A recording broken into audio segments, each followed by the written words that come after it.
What is going on, everybody? It is Kane the Diesel Freak, the most hated Ohio State fan on the planet, and welcome to the Sunday Shit Show brought to you by yours truly, Kane the Diesel Freak, on a special Sunday afternoon. How's everybody doing today? Us doing well, and coming to you live from my very own vehicle. And please, don't forget to subscribe, click the like button, and don't forget to follow me on Twitter, Instagram at Caden the Diesel Freak, where you'll find all my favorite content, including now some sneakers. How's everybody doing tonight? I'm hoping everybody's doing well, and particularly, I'm hoping everybody is doing absolutely phenomenally well.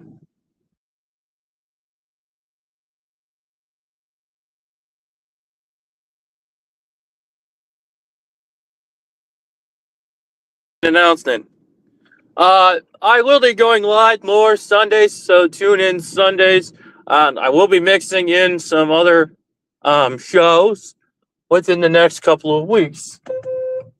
So don't forget to subscribe and click the like button so you don't miss out on whenever I go live. With that being said, I'm sure that there's a lot of folks wondering what's going on today. Well, that's particularly because I've been really trying to keep a lot of stuff together, let alone just business mainly. I did drop the StreamYard link so you guys can come on in chat, say what's up, and tell me what's going on. The college football playoffs has not been good to me. I will tell you that as an Ohio State fan, it has an annoyed Ohio State fan. With particularly the college football playoff losing to Miami, which I'll say that game, in my particular opinion, that was a well-fought game. We held in for the second half, and Miami showed why they are one of the toughest teams in college football. I had picked Miami to either face Ohio State or Georgia. Looks like Miami got the laugh, but you know what? That's all right. Congratulations to the Hurricanes because they did one heck of a job and they did one heck of a performance of of beating my Ohio State Buckeyes. With that being said, I'm not ashamed of losing to Miami. And to be fair, I'm not ashamed at one single bit. Even with that, it's like, holy cow. You know, it wasn't me that and somebody was blaming me for Miami's downfall or our downfall, blaming my arrogance. Daniel Gygax, good to see you, sir. But I will say I wasn't trying to be arrogant with Ohio State.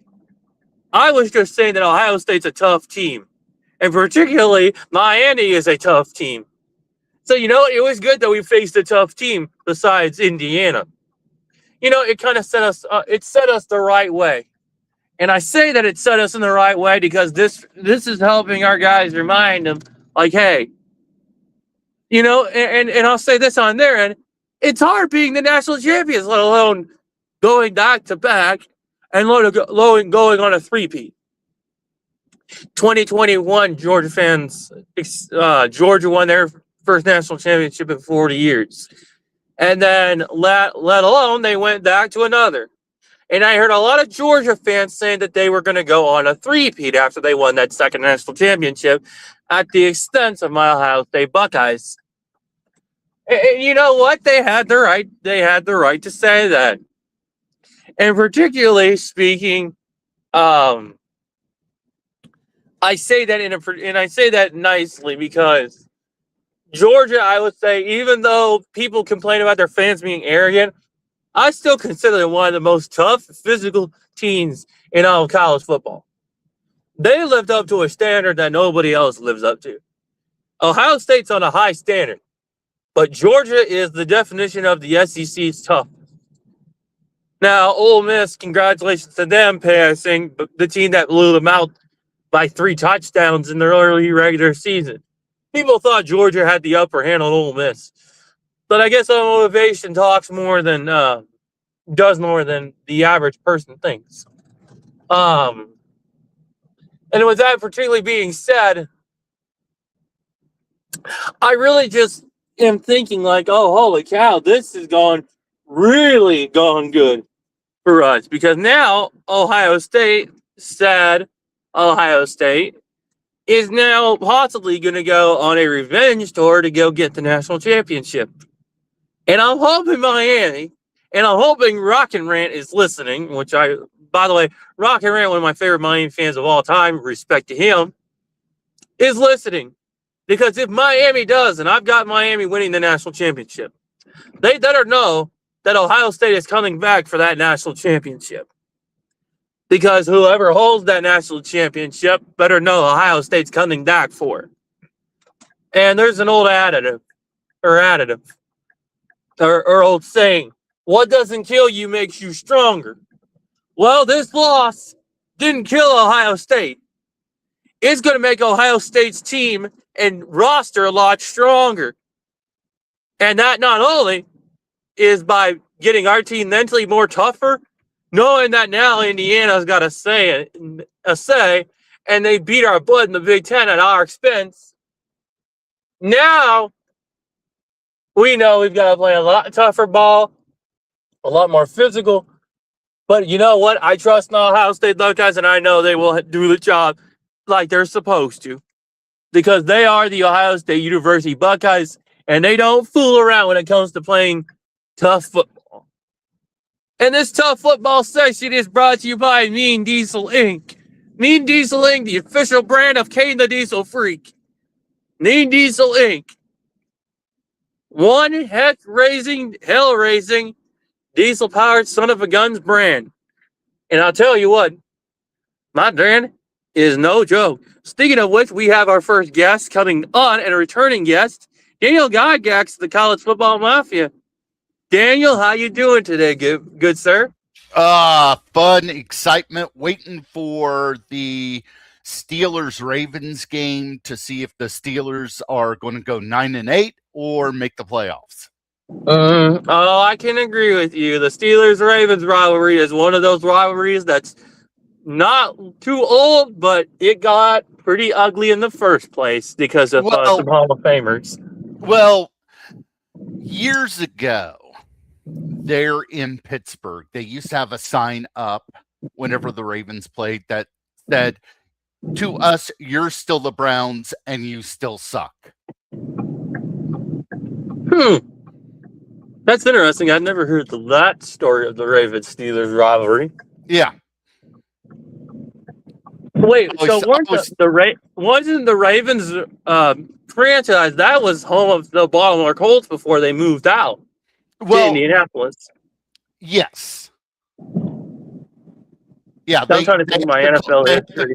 They had the Colts there until 84. They moved to Indianapolis, and I want to say it was 96 whenever it was 96 because 95 was whenever the Rams and Raiders moved to or that was their first year back in Oakland and St. Louis. Right.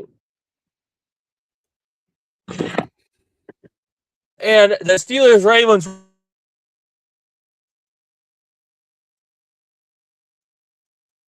true.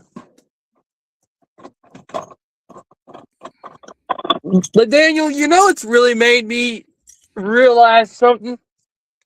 What's that? Now that the defending national champion Ohio State Buckeyes are out of the playoffs, I've been saying like this is where Ohio State will come back and they will win the national championship this upcoming season. Because although, and I will say this as a Buckeye fan, it's hard being undisputed champions, but let alone back-to-back undisputed national champions. Because a lot of the last back-to-back that I know Recently was Georgia. Yeah, Georgia did it, and then about 20 years ago, USC did it. Yeah. But let alone winning back to that because they struggled because you had to keep up the consistency. And with Brian Hartline leaving, that was what really kind of put that's kind of what put the nail or whatever in the camel's back.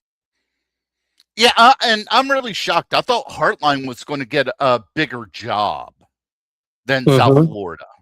I mean, I thought that he was going to get a P4 job. He was rumored for a lot of P4 jobs. Yeah, the USF. I mean, he played for the Miami Dolphins, but I know that's no way he got the job at USF. But that's kind of what put the stroke in the camel's back and broken. Yeah. And I feel like this is where Ohio State, where they find the new wide receiver coach, the new offensive coordinator. This is where Ryan Day, and I'm praying to God this happens. That emotion and that anger just comes back next season or this upcoming season and helps us go back to the national championship and let alone win a national championship. Because although we have a lot of seniors leaving, we've got a good recruitment class of defensive guys coming into Ohio State, according to a lot of Buckeye people that I talk to. True. Now, we do have the number one receiver recruit in Chris Henry Jr. and his teammate coming to Ohio State still. But defensively, we're doing pretty well. Let's just say WVU and a certain person on ESPN really, really, really tried to get him to go to where his dad played school at WVU.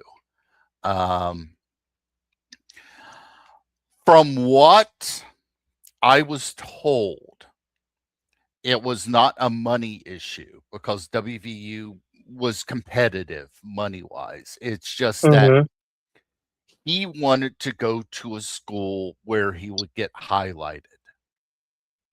And you could do that at Ohio State. Like I said, I don't know all the money. I heard different amounts from different people, so I don't know which one to believe. So whenever it gets right down to it, you're looking at and like I said, using that legacy, they tried to get him at WVU. I don't know what WVU, like I said, I don't know what WVU offered. I heard it was competitive. But Ohio State was going to give him the highlights that he wanted. Well,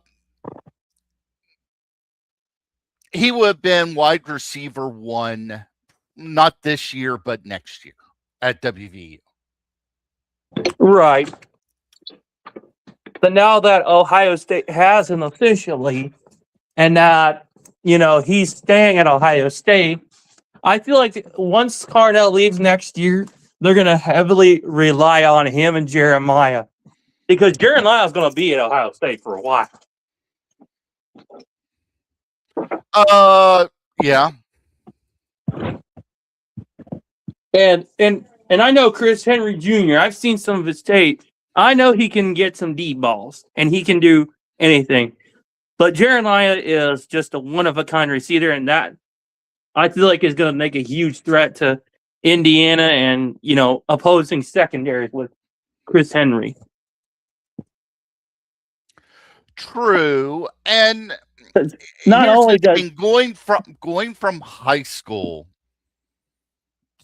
big time D1 football is probably the biggest jump that any player will have. Everybody says from college to NFL was a massive jump, but you're going from high school to D1 football. To D1 football. And that's in the Big Ten. Yeah. Where every player on that team is all this, all that, all state, whatever. They've all won awards at different levels. So the fact that So the fact that you've done that, it's a lot bigger competition.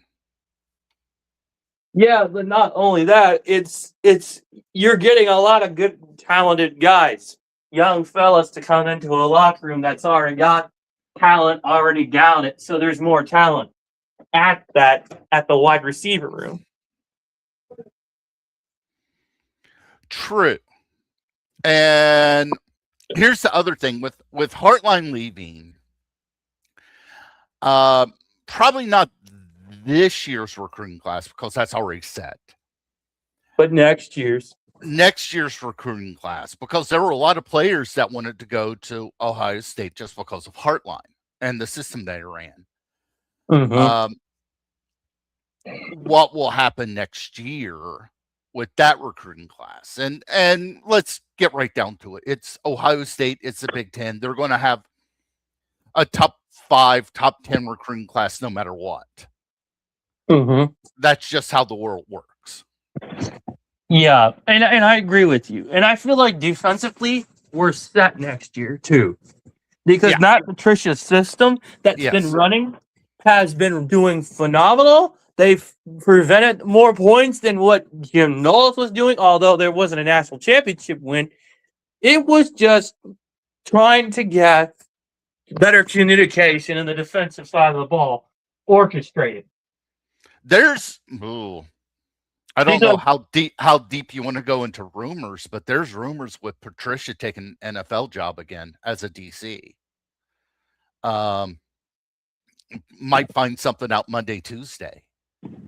Well, as far as I know, I'm Matt Patricia. I mean, as far as him staying at Ohio State, as far as I've heard from friends at Ohio State that play on the Ohio State University football team, and from the inside, that's how I know all my sources is through. Because if you're just tuning in, I have a lot of friends, and I've posted it on my YouTube page that I am friends with the Ohio State University football team. Yeah. And I talk with a lot of those guys there. So, and I was just talking to one of the guys I know on defense that I know, and it's like, as far as they know, Matt Patricia is staying at Ohio State. Yes. Like I said, there's a couple rumors floating around right now. But let me ask, where are these rumors coming from? That's the question. They're coming from different people inside the NFL. The NFL is unpredictable about rumors. Yeah, the NFL is unpredictable about rumors. The problem is for every I mean, the NFL rumored about Tom Brady returning to the NFL, but all those rumors were false as a quarterback. There was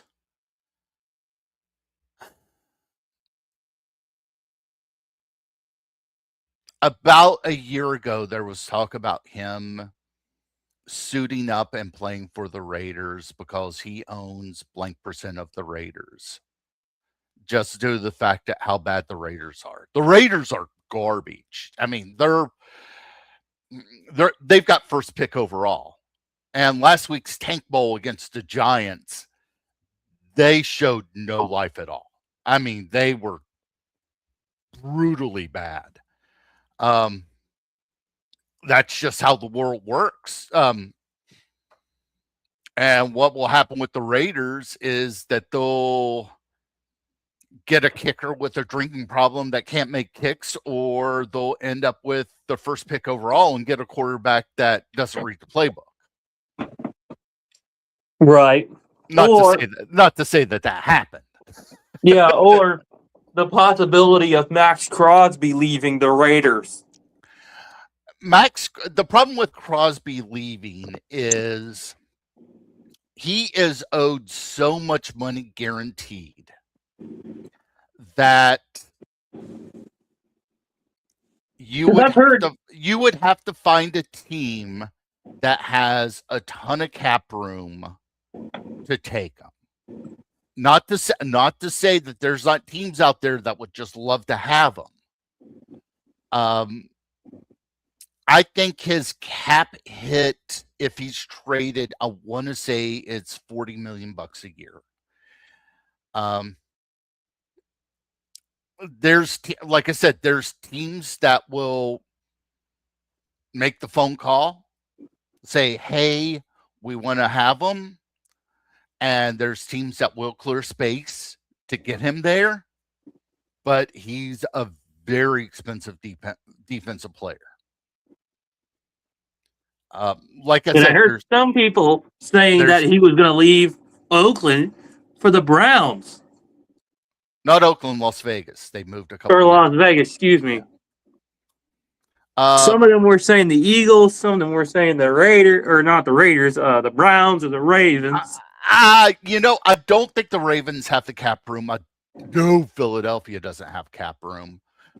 I don't know about the Browns situation with the cap. I don't. Well, they've got Myles Garrett, so it'd be a phenomenal weapon to have Myles Garrett there in Cleveland. The Browns have.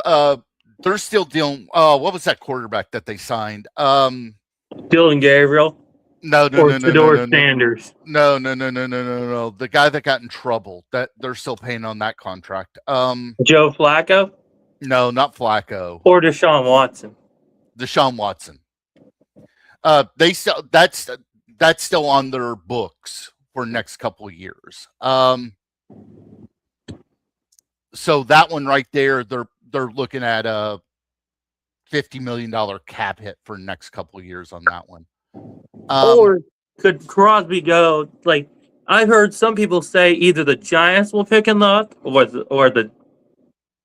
maybe like the 49ers or the Rams. I can tell you right now, the Niners don't have the cap room. Niners do not have $40 million to sign a defensive player. The Giants do. The Giants have a ton of cap space. The Jets have a ton of cap space. Jacksonville has a ton of cap space. Charlotte, the Carolina Panthers have a ton of cap space. Trying to think who else. Seattle, no. The Redskins. No, they're cap tight. Or they don't have enough room to bring in a $40 million defensive player, I should say. But if he goes to the Giants, that would be another key part of their defense that's helping them win. The Giants have the cap space. Washington does not. Philadelphia does not. No, I'm trying to remember. There was the Rams. Rams do not. There was I can't remember who had it. I can't remember. It was Pro Football Talk or who had it. They had the list of who had how much each team had for cap room for 2026. And I'm trying to see. Well, let's get back to that subject another week. Yeah. We'll pull off the Max Crosby rumors.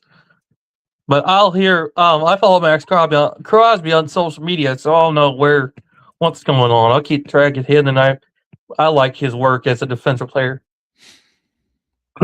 But anyways, to college football, the Miami. What is your thoughts on the final four teams in the playoffs? I'm curious because I am shocked, very shocked.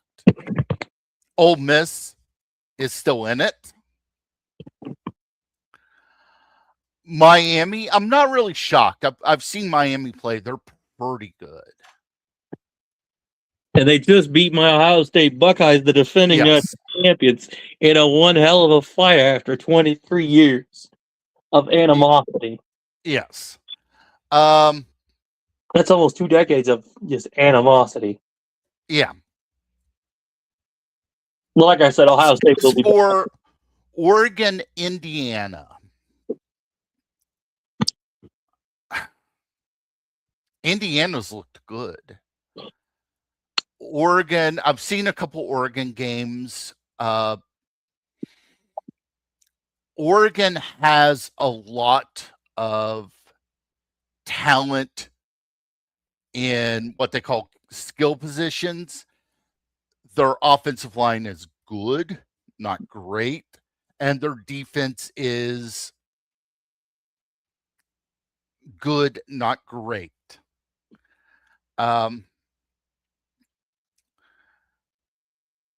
Like I said, I'm shocked Ole Miss is in the semifinals. Yeah, Really shocked. You are not the only one who's in shock, Daniel Gygax, to be completely honest. I had Georgia, and I had Georgia as my champion, and I had it between Ohio State and Georgia personally, but that's Yeah. only because those were two teams that I said, "Oh, that's an automatic playoff. They're going to easily." I mean, I know a lot of people that had Ohio State, Georgia as their championship game. I mean, a ton of them. I had even Ohio State, Texas Tech, possibly. Well, the problem with Texas Tech is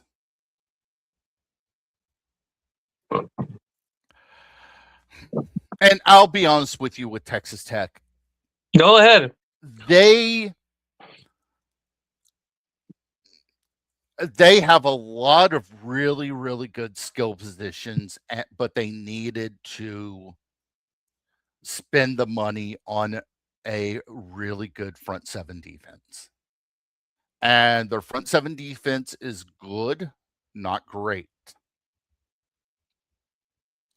And that's where they run into problems. They can win you games, but that defense needs to look better. Mm-hmm. Oh no, I completely understand where Texas Tech, where the Texas Tech, they got a great defense. Their defensive guy to Jacob Rodriguez is a hell of a player, but their offense needs to step up because their defense. Now, their offense, whenever it comes down to receivers, running back, and quarterback, they're really good. The offensive line, they've got to get that fixed. Give it a B plus. Well, they need to get it fixed, and they need to get some better guys in there. And I talked about it with WVU at the beginning of the year. I talked about it with Justin Walker, and I think I was on Paul's show talking about it too. Yeah, the Mountaineer Paul episode. Yeah, I remember I've talked to both of them before about it. That WVU's offensive line. This was back in probably March. No, this was like in July, August. Okay. I'm like, that offensive line, if you look at who they picked up, if that offensive line clicks and is better than what they are on paper, things will be okay. If they play what they look like on paper, it's going to be a long season. That line is going to struggle. And a great offensive line, you can have a quarterback with flaws. You can have wide receivers with flaws. If you've got a great offensive line, then those flaws get covered up quickly. So let's say that you've got a quarterback let's say that he's a B- quarterback, but your offensive line's an A+. You're going to give that quarterback enough time to go down and do his checkdowns or throw the ball away or do whatever he needs to do. You can have an A+ quarterback. If that offensive line has issues, then it goes straight downhill. But then again, with WVU, they played five different quarterbacks just due to the fact with injuries. I mean, Scotty Fox, who started the last two games for WVU, was QB4 in August.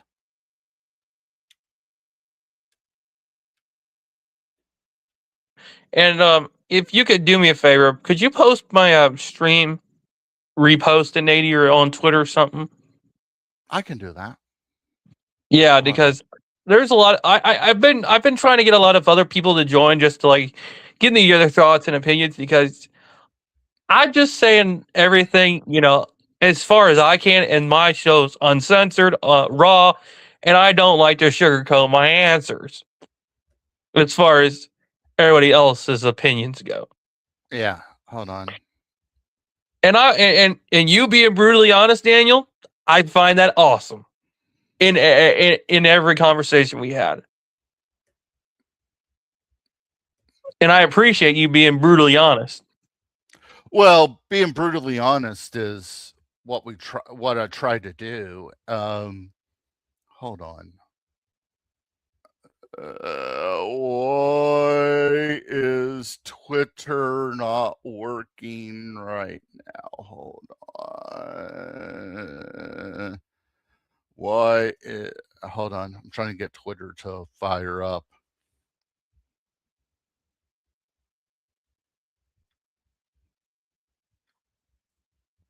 Hold on. So on the other end. Here, yeah. Hold on. Let me see if I can do it from my phone. Do it from your phone, or I'm going to try to do it from my phone. And you're watching it via YouTube, correct? Yeah. Hold on. And if you don't know, folks, you can follow me on Twitter and Instagram at Caden the Diesel Freak. Post a lot of good stuff, and also Twitter, my Twitter page.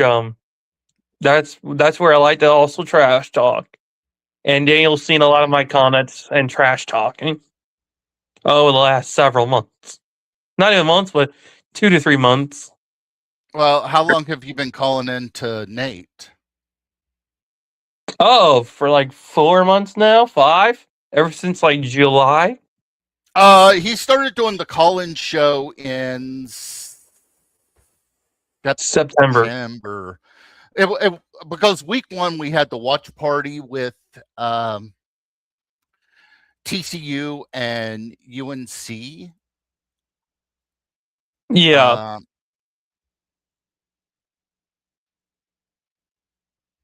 Yeah, that was week 1 because we had that. That was on a Monday night. And I was for UNC. Week 2, we had. Yeah, you guys had the call-in show on week 2 of September. I don't think we had it on week 2. I think because week 2. That was a bye week. No, week 2 we did. I can't remember what we had. It was week 3 because we tried to do this call-in show earlier. We tried to do this call-in show during the summer, and we were having issues with the Google Voice dialer. I mean, we had a ton of issues, and we had to get with Greg Flugard to bail us out. Mm-hmm. Have you guys maybe tried doing StreamYard calls? We tried doing it through StreamYard, and yeah, that turned into a absolute disaster. Yeah, it was a big disaster, us doing that through StreamYard, and we were like, okay, we're not going to do that anymore. Because it worked well for me. Moen and Rock did it on a Sunday show. I want to say it was sometime during summer. I want to say like June, July, and it turned into an absolute disaster.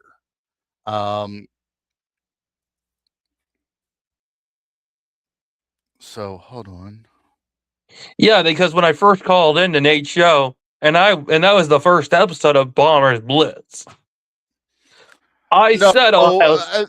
He did a couple of episodes last season 2. I'm saying the first show of 2025. That's what I particularly mean. The first show for this one, that would have been week 2, 3. I called in and said, I called in every week, and last year I've watched your guys' show, but I never called in. Yeah.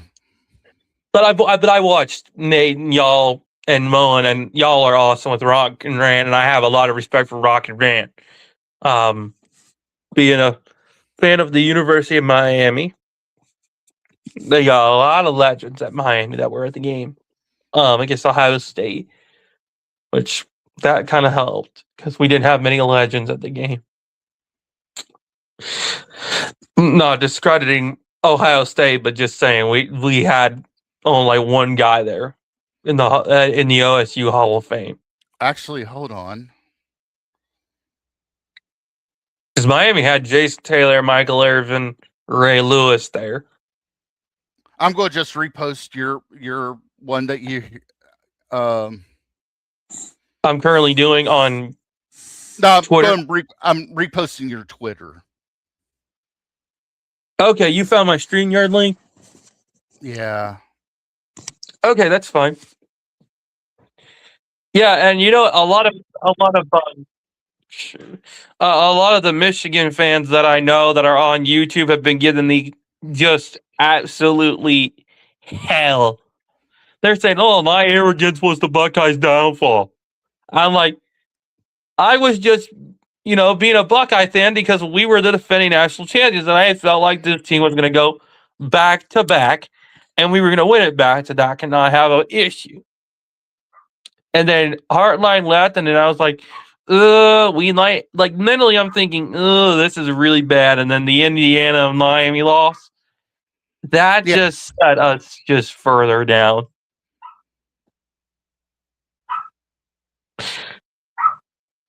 And I'll say that on my defense as a Buckeye fan in the early part of the season, when we just went and destroyed Texas and won all those rest of the early season games and then beating Michigan. Up to beating Michigan.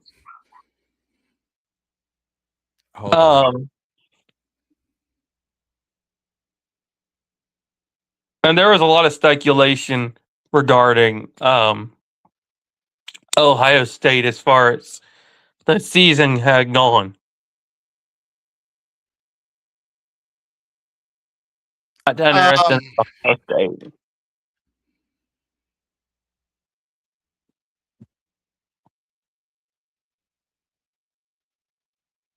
You got something, Daniel?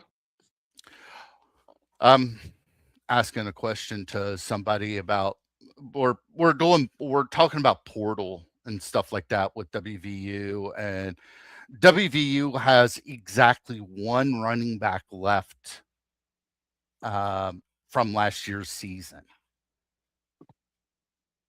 That's not good.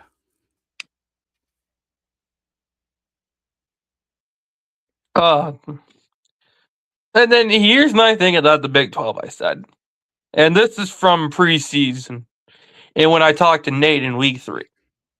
And I've said this multiple times, yet people from the SEC are calling me stupid for saying about the Big 12. And even Jeffrey and Jackson Johnson told me that the Big 12 was going to be really bad. The Big 12's biggest issue is perception. And they're kind of on their own. It's not as bad as what it was with the Pac-12, where the Pac-12 went it completely alone. Their biggest issue is that ESPN owns blank amount of the games. Fox owns blank amount of the games. So it's not like that one network is carrying everything. And a part of the tier 3 broadcasts go to TNT. It's sort of like the same way with the CW with the ACC. I can't remember exactly how many games are guaranteed for the CW, but CW is talking about renewing that contract with the ACC where they pick up one game a year. I don't think they're going to pay a lot for it, but that game is basic. I wouldn't say it's a freebie, but CW does pay something, not a lot, but something for it.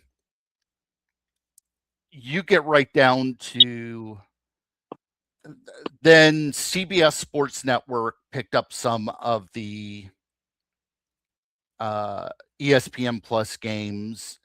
TNT has some ESPN Plus games. It's kind of spread out. And everybody's talking about, oh, Turner's going to come in and overbid to save the Big 12. Well, we don't know what Turner Sports is going to look like in 2 or 3 years. If the Paramount deal goes through, and that's a forced marriage where it's going to be a hostile takeover by Paramount of Warner Brothers Discovery. I don't know how much of the cable stuff the regulators will let them keep. Netflix doesn't want a single drop of that cable. NBC Universal, effective a couple of days ago, January 1st, all their cable subsidiaries were spun off. So USA, MSNBC, CNBC, everything that NBC Universal had for cable is done, is gone. And the reason why is they're looking at not this year's numbers, they're looking at where everybody's starting to cut the cord with cable. And people are doing these mini packages, and they're doing this and they're doing that. And whenever it comes right down to it, they're like, okay, how much of this can we still keep and still make it profitable?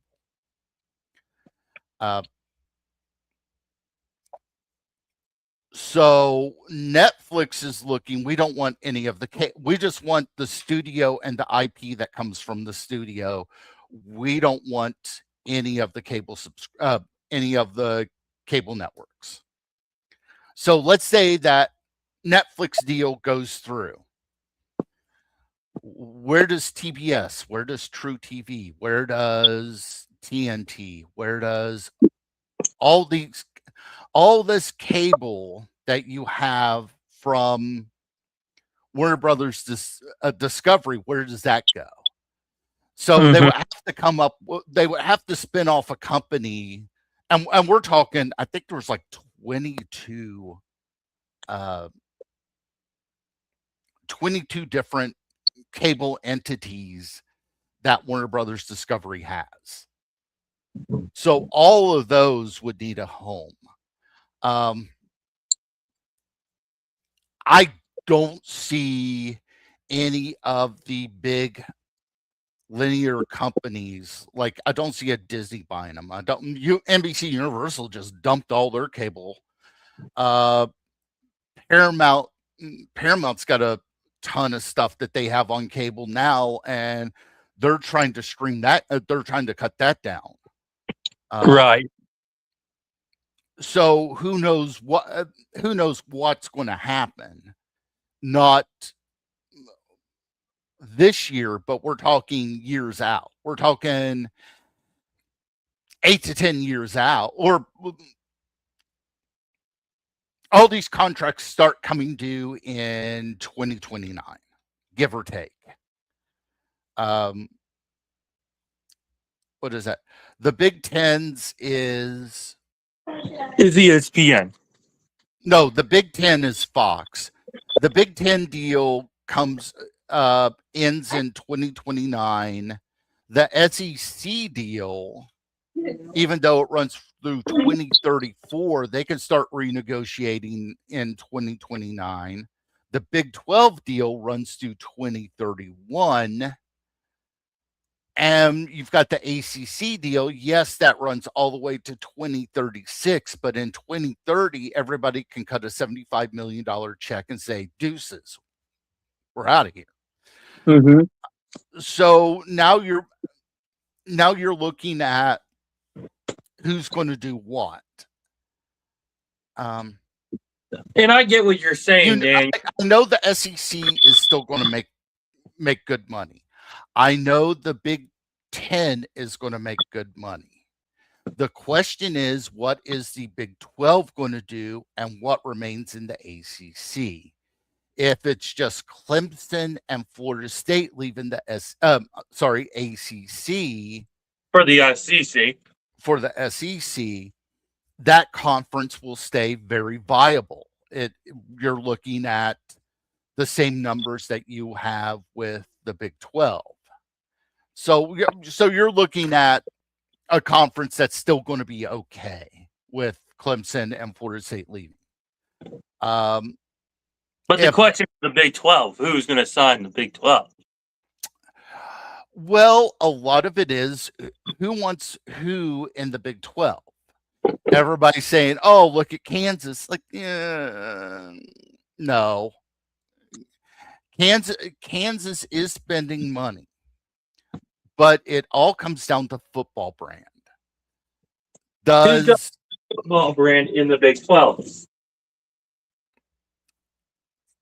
The biggest football brand in the Big 12 is BYU. Right. And is a good fan base, and I'll give them that. Yeah. That they're a great fan base. Yeah. But whenever it comes, would you mind doing me a favor? Sure. Would you mind taking over my show for a little bit while I take care of something quick? Sure.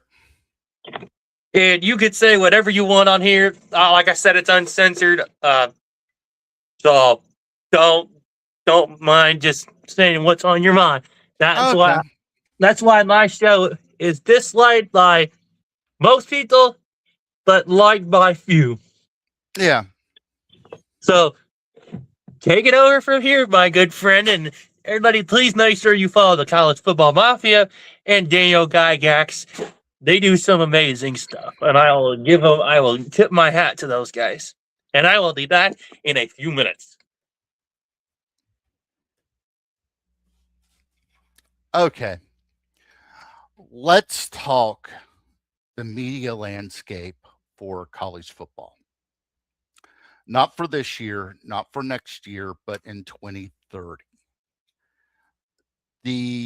Like I just said, all those contracts go due in 2029, 2030 is whenever the SEC can renegotiate.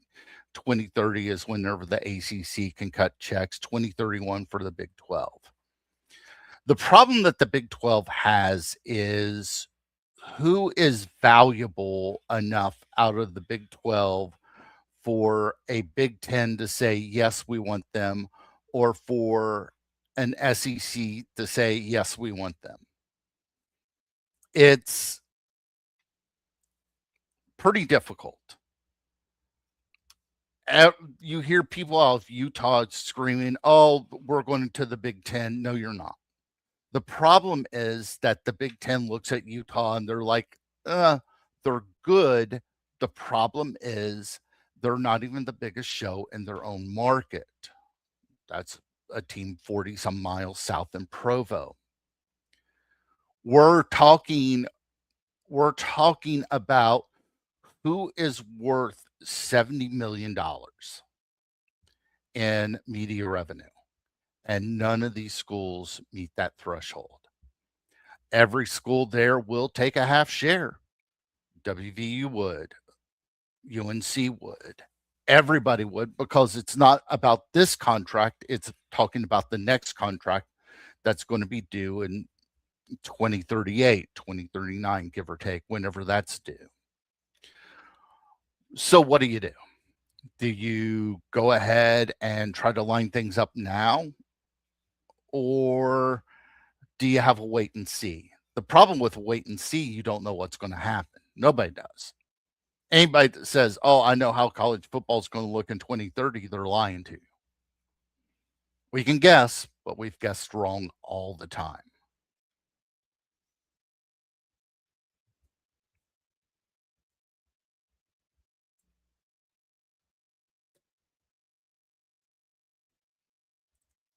And since he's let me control the show,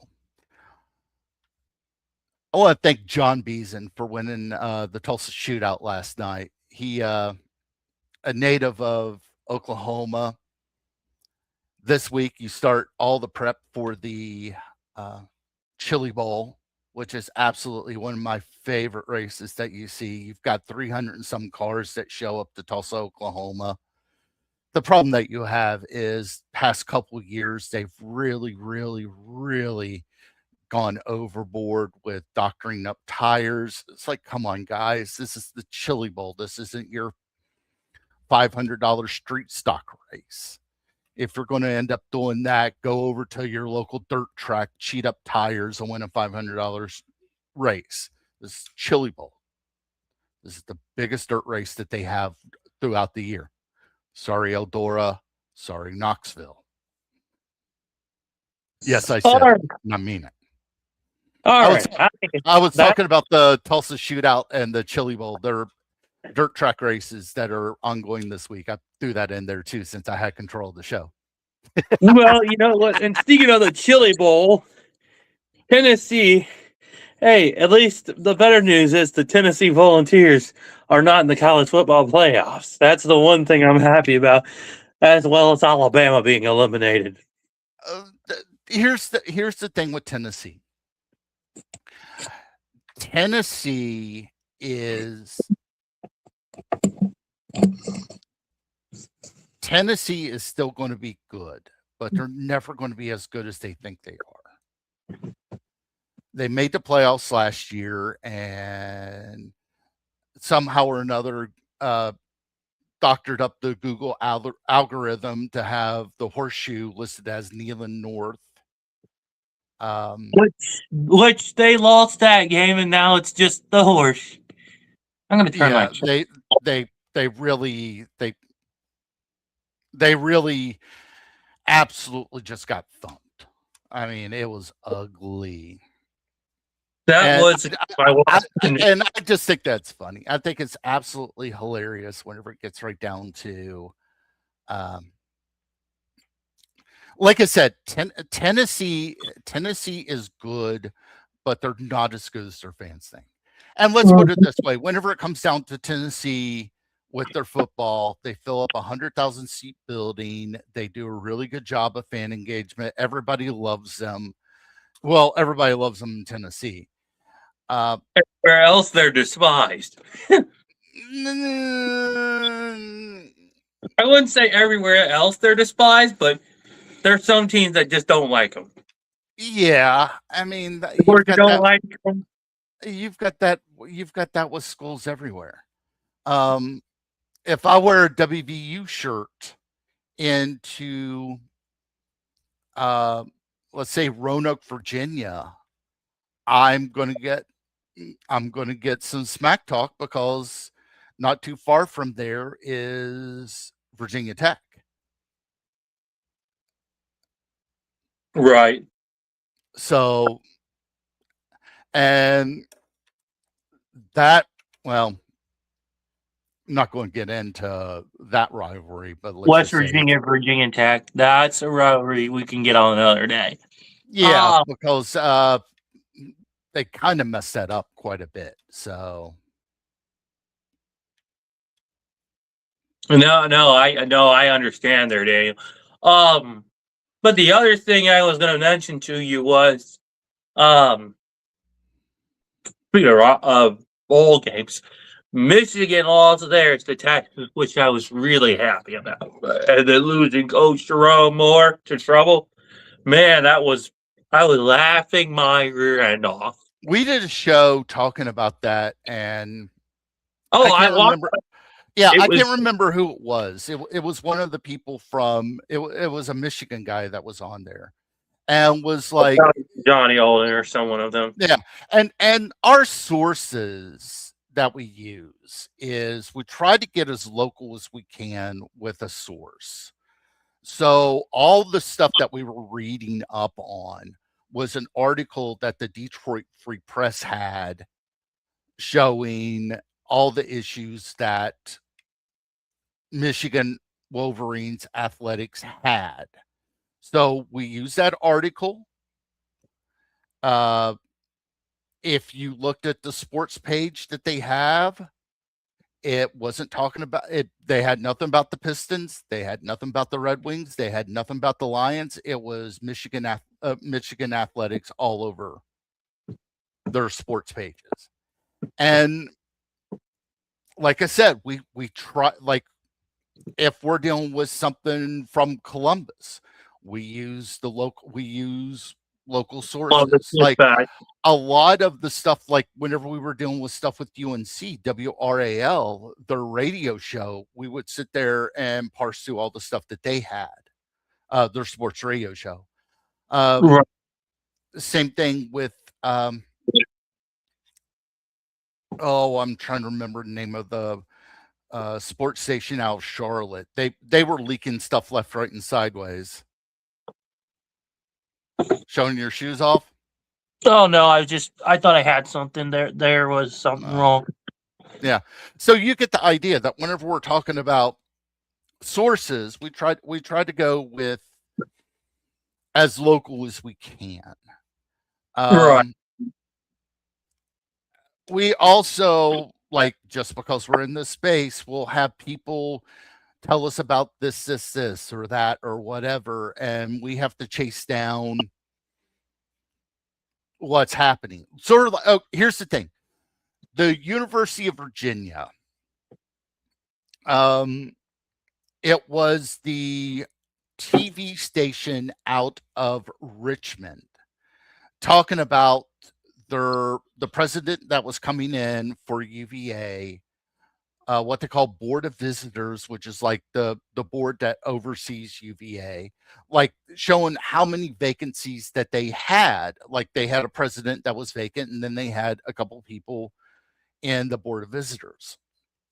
And we're sitting there trying to figure out, okay, who on that board would be receptive, or who with the president, who's going to be receptive to returning phone calls to the SEC. The problem is that we just don't know. Mm-hmm. We can sit there and say, oh, he's academic, blah, blah, blah, blah, blah. But even then, we have no idea. And the problem with UVA's got two issues. Number one, outside of this season, we're talking about a football program that is completely ignored. Right. And the SEC looks at how good's your football. The Big 12 looks at how good's your football. Mm-hmm. Because that's important to both of them. The Big 10, everybody's talking about, oh, well, UVA is going to be in the Big 10. And it's like, why? Why do you need UVA? They in the SEC. The SEC doesn't need them. If the SEC is going to pick up any school in the Commonwealth of Virginia, any school, it'd be Virginia Tech. It would be Virginia Tech. Because they actually... And speaking of coaches changes, Daniel, Michigan hired Kyle Whittingham, the former Utah head coach, who was set to retire and then literally just came out of retirement to go to Michigan. Yeah. Now, let me say that. I'm really concerned about Kyle Whittingham, not in the fact that I'm afraid that Kyle Whittingham is going to beat Ohio State, but the fact is Kyle Whittingham going to have the resources to do what he needs to do? Is Michigan, that I don't know. Because there's a lot of staff that had to get fired, and then Michigan just had Jerome arrested for the intern. So I'm really concerned that Kyle Whittingham is going to have a hard time getting Michigan back up and running. I do and don't. Here's the one thing with Coach Whitt. He has seldom recruited the Midwest. He doesn't have the phone book like somebody that would be, let's say if Hartline would have taken the job up at Michigan. He would have the phone book for all these high schools that are in the Midwest. Mm-hmm. Witt did a good job of bringing talent to Utah. He knows talent in California. He knows talent in Nevada. He knows talent in Arizona. The thing is, does Witt know how to bring talent into Michigan? I don't. Here's the thing. Witt was brought in. I think Witt was brought in because they needed a stabilizing force there at Michigan. They needed somebody that had zero scandal, that was a great guy, a nice guy, somebody that is very good at coaching, being in front of the TV, being in front of boosters. And that's where things are interesting, to say the least. Like I said, his ability to evaluate talent is there. He does have, I mean, you got to think of it this way. Michigan, he's going to have the best of the best of the best to bring in. I brought this up on the show. There's 5 jobs in America that are probably top 5. Ohio State, Notre Dame, Alabama, Michigan, and Texas. They have all the money. If you say, hey, we're wanting to bring in this coordinator at $2.5 million, the money is there. The money is there. They'll cut that check left, right, and sideways. So Michigan has the ability to bring in talent. Michigan has the ability to tell Whittingham, like, hey, we'll sign you. Yeah. And the thing is, like, there's the one flaw that is how is he going to bring the talented kids from like Utah all there, like where he's familiar to Michigan, to get him switched? He can get kids. He can get the current roster that he has at Utah. He can get them to go to Michigan. Who was that? Rocco Becht, who was at Indiana State. Not Indiana State. Iowa State just announced that he was going to Penn State. And that's no shock to the world because Matt Campbell took the job over at Penn State. Mm-hmm. Whenever you sit there and you look at just the recruiting ground that Utah has, Utah recruits heavily in California. Are you going to be able to convince that kid from Walnut Creek or Fresno or Stockton to go halfway across the continent to Michigan? It's not like that Michigan hasn't picked up California players before. It's just that that's what Utah relies on heavily. If you look at Oregon, if you look at the hometowns for the players from Oregon, what was it? Somebody showed up that it was like 2/3 were out of California. Just due to the fact, like I said, you're going to have to go through and figure out how to bring talent into Michigan. I said, it's not like that Witt's a bad coach. It's just that he's never recruited in the Midwest. No, so, and you got to think of it this way: in California, who do you have going against you? You've got a USC, UCLA. You've got Ohio State. Oh no, Ohio State doesn't recruit California that much. Not in the numbers that would make it make it a blip on the radar.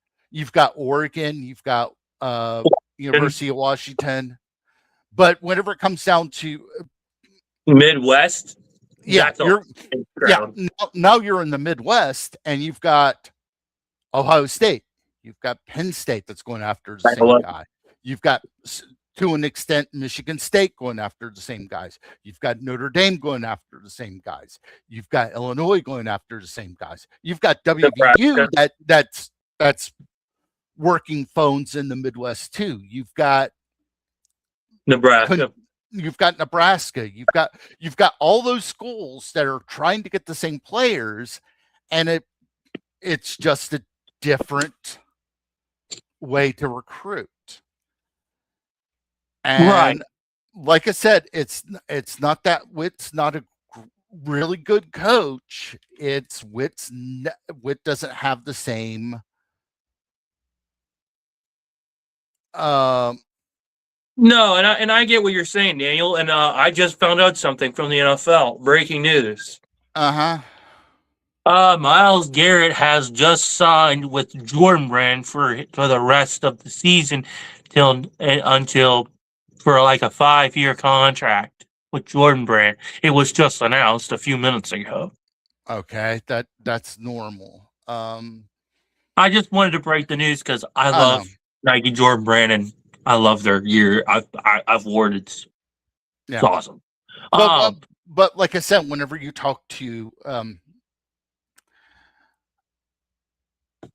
it takes an adjustment.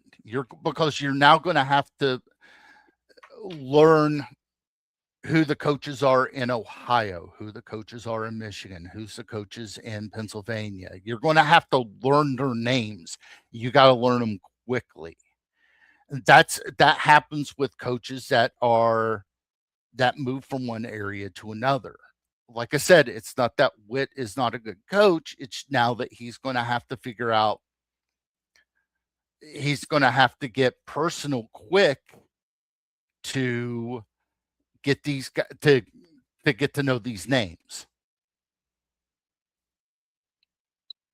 It's not like the NFL where you've got a general manager and you can draft players or sign players as free agents. That's something completely different because it doesn't matter where they're at; they're going to show up. Right. And no, I get what you're saying, Daniel, on that end. But I feel like with Kyle Whittingham also he needs to get that locker room back into the same motion that I'm not worried about the locker room. I'm not. I'm really not. Just due to the fact that this is a guy it's not like that he's a young coach. No, but it's just it's now a matter of is Underwood going to stay? Now there's rumors that he's out the door. I don't know which rumor who you're talking to or what, but he might be out the door. The other question is, if you've got a mass exodus, then you're going to have to bring X number of people in. That takes time, but the nice part is that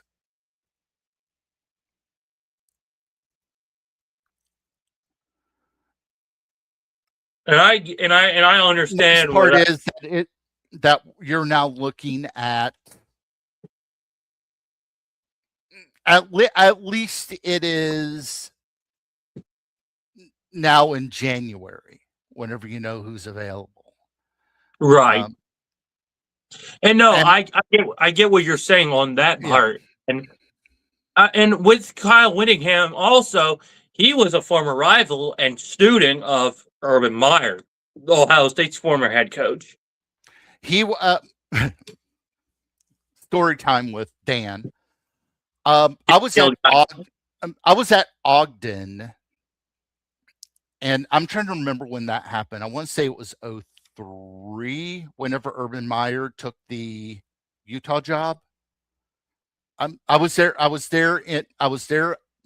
The Ogden Air Logistics Center. They have a big landing gear rebuild center, and they have a conference that's there. Basically, it's set up to where a whole bunch of guys want to go skiing. And it was announced then whenever Urban Meyer was taking the job at Ohio State.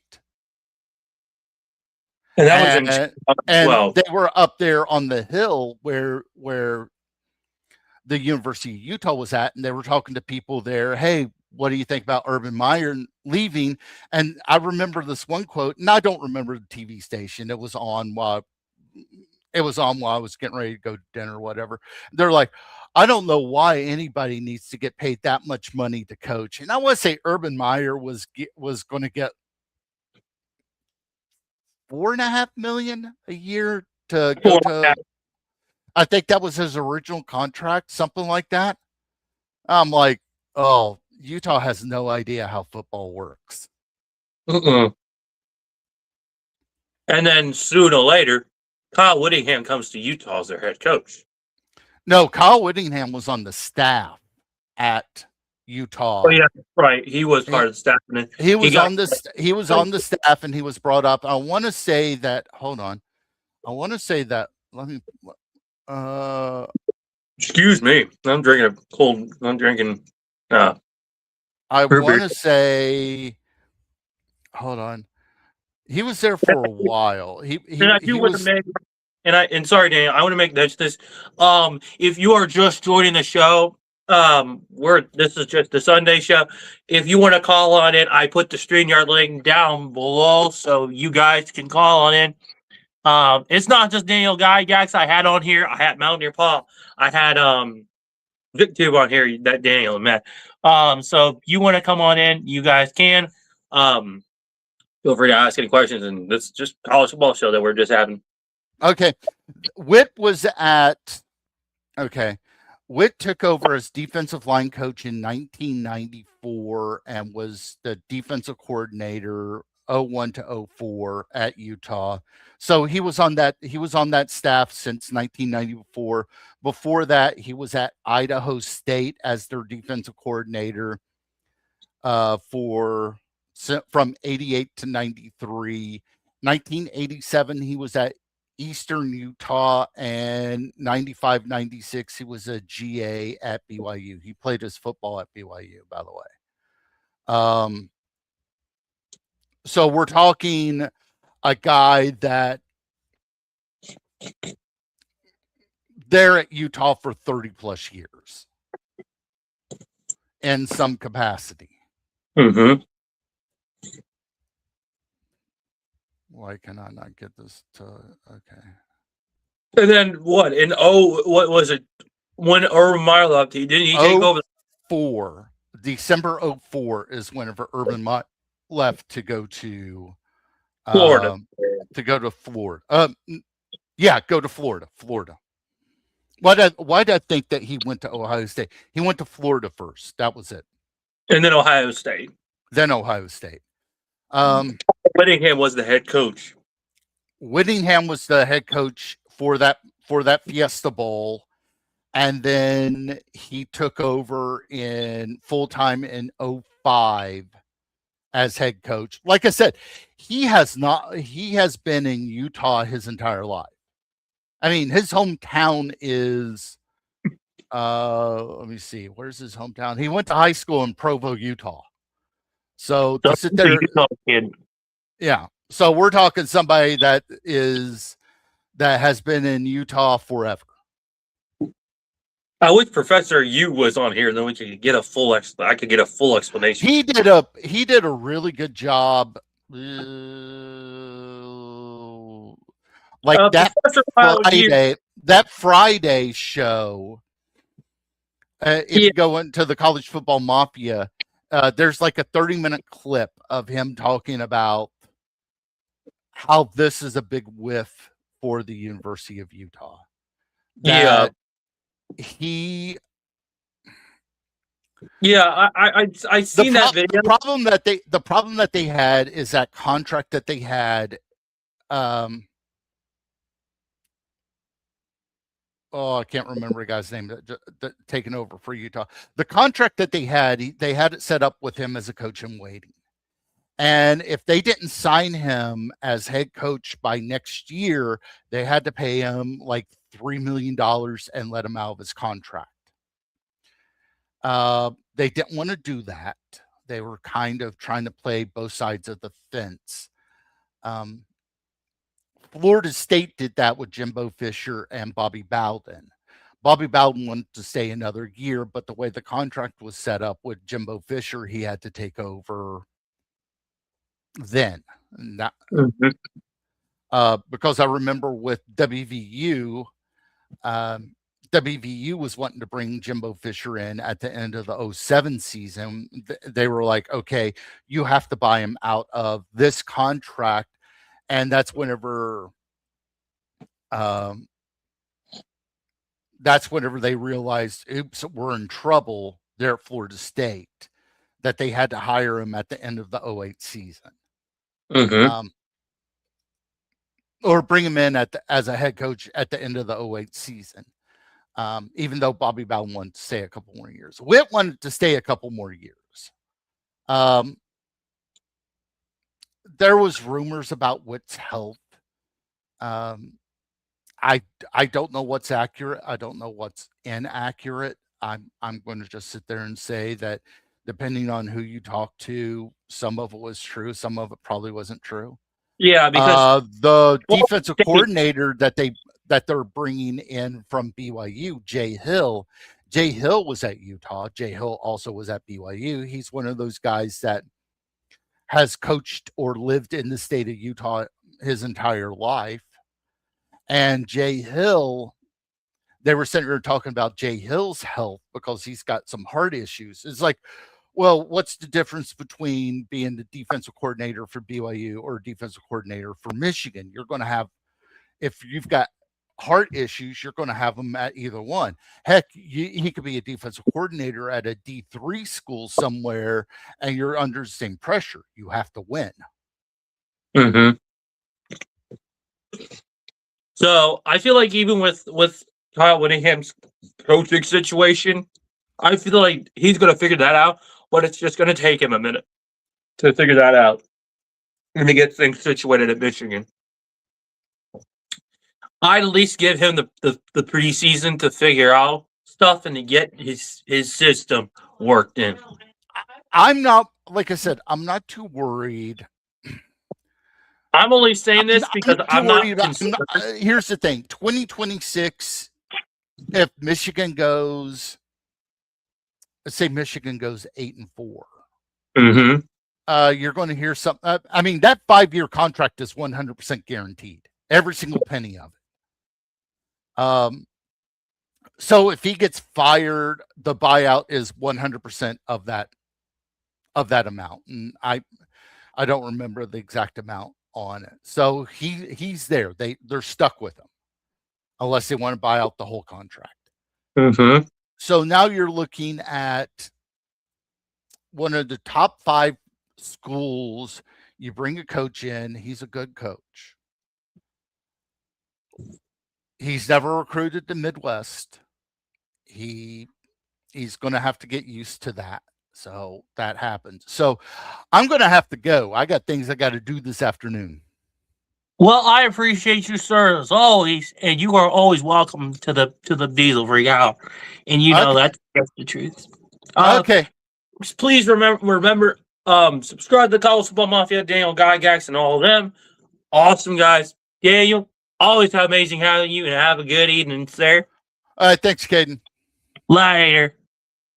Well, folks, thank you, Daniel Gygax, and a big shout out to you again, sir, for everything you do at the College Football Mafia. So, with that being said, you guys are free to call in. So, I've left the link in the chat for y'all to come on and talk, so you guys can come on in and hang out. But I feel like with Michigan, it's going to be a whole lot of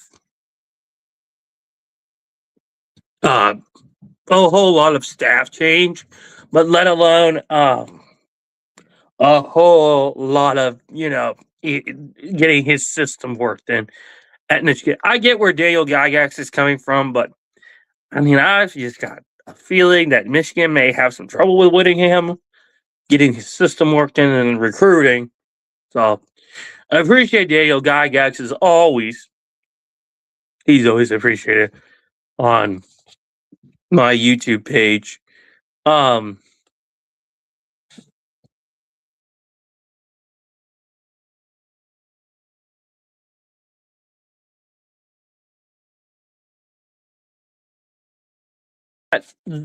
This isn't just a weird season that we're going through. It's one of those college football seasons that really, in my opinion, just grinds my gears. Let alone Ohio State loses 2 games, let alone that. One game was actually something that I'll tip my hat to. But the other game I really didn't expect. Trying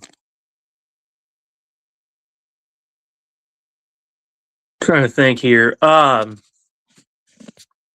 I had Ohio State winning the Big Ten title and then going to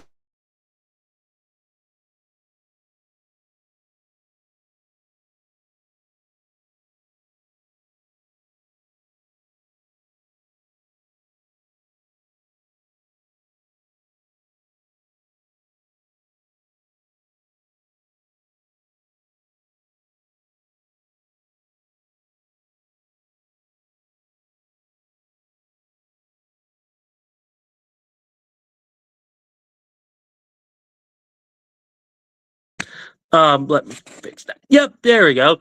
But I think we can answer that question on another day. Guys, thank you so much for watching. Don't forget to subscribe, hit the notification bell, and don't forget to click the link below to join the show. It's always appreciated. And if any questions, you're more than welcome to call to in the comment section, because that's where I mostly will get back with folks. And so yeah. Shoot. I'm trying to figure this out. Oh gosh. But anyways, that's it gonna be for today. Don't forget to like, comment, and subscribe, and be sure to follow me on Twitter and Instagram at Caden the Diesel Freak. And with that being said, folks, we will talk to you next time.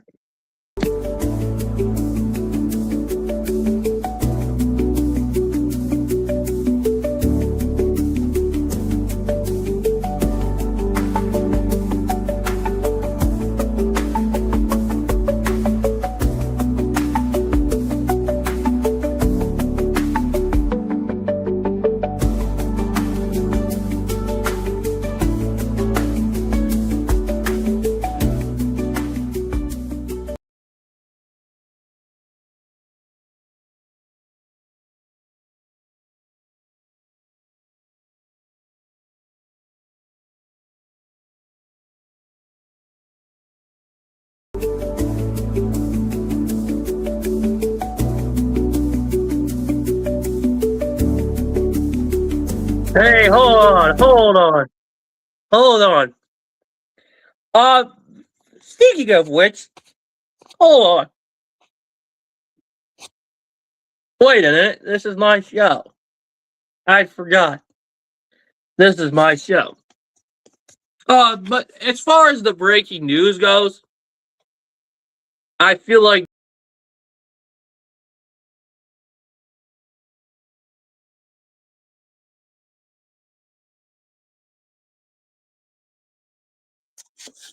it can get really frustrating at the same time. Because not only now, with the whole staff change, as far as it goes, that's not only that. But let me get to that news article coming out of one of my sources.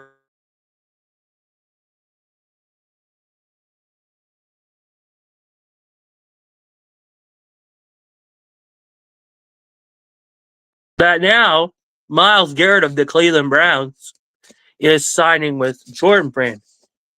Give me 1 second here. I'm gonna be right back. I'm gonna grab my computer, so give me a few minutes, folks.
Okay.